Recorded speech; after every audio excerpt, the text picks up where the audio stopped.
Assalamualaikum warahmatullahi wabarakatuh. Perkenalkan, nama saya Femi Amida. Dalam video ini saya akan memaparkan materi bahasa Indonesia teks persuasif.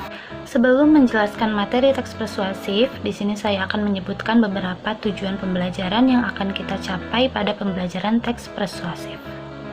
Yang pertama, siswa dapat mengetahui modal-modal teks persuasif. Siswa dapat mengetahui informasi pada teks persuasif. Yang ketiga, siswa dapat mengetahui pengertian dari teks persuasif secara tepat. Keempat, siswa dapat menentukan ciri tujuan teks persuasif dengan tepat. Kelima, siswa dapat mengetahui ajakan-ajakan yang terdapat pada teks persuasif dengan tepat. Yang keenam, siswa dapat mengetahui langkah-langkah penyusunan kesimpulan teks persuasif. Dan yang terakhir, siswa dapat menyimpulkan cara menyajikan informasi isi teks persuasif. Selanjutnya ada pengertian dari teks persuasif. Teks persuasif adalah teks yang berisi bujukan untuk mengajak seseorang mengikuti harapan dan keinginan penulis. Jadi, teks persuasif adalah teks yang berisi bujukan atau ajakan untuk mendorong seseorang mengikuti keinginan dan harapan dalam teks melalui pendapat yang diperkuat oleh argumen. Kemudian, ada ciri-ciri dari teks persuasif. Yang pertama, berisi ajakan atau dorongan. Lalu yang kedua, terdapat argumentasi atau pendapat penulis. Yang ketiga, berisi fakta. Yang keempat, sasaran proses berpikir teks berorientasi kepada pembacanya. Yang kelima, ide pokoknya biasanya menghindari konflik atau berusaha untuk senetral mungkin.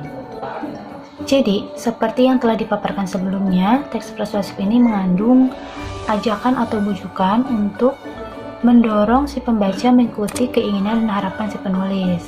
Nah, pada teks ini terdapat argumentasi atau pendapat si penulis. Hal apa sih yang ingin disampaikan oleh penulis kepada pembaca? Untuk ciri yang ketiga, teks ini berisi fakta. Jadi, pada teks persuasif harus berdasarkan hal-hal yang fakta, yang memang benar adanya. Karena sifat dari teks persuasif ini adalah mempengaruhi pembaca. Jadi, harus dilandaskan dan berdasarkan fakta-fakta yang ada.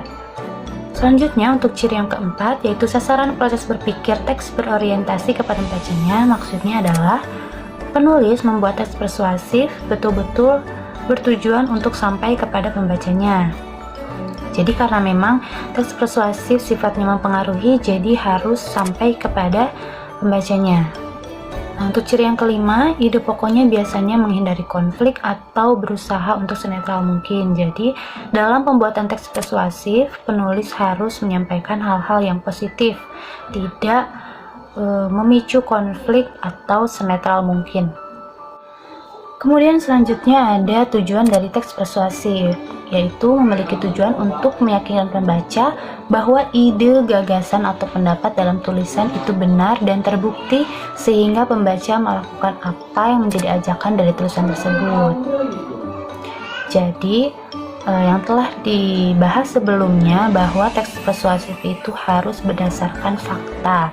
Jadi karena memang sifatnya mempengaruhi, jadi harus berdasarkan fakta karena tujuannya itu sendiri untuk pembaca melakukan apa yang menjadi ajakan dari tulisan dalam teks persuasif. Nah, untuk yang selanjutnya ada langkah-langkah penyusunan kesimpulan teks persuasif.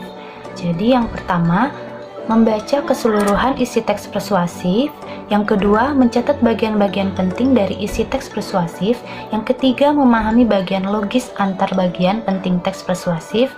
Dan yang keempat, merumuskan kesimpulan isi teks secara ringkas dan jelas.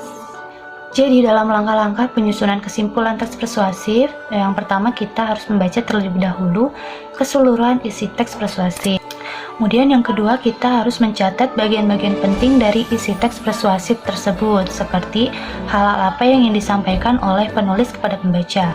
Kemudian yang ketiga, kita memahami bagian-bagian penting tersebut yang telah kita catat sebelumnya. Kemudian yang keempat, kita merumuskan kesimpulan tersebut secara ringkas dan jelas.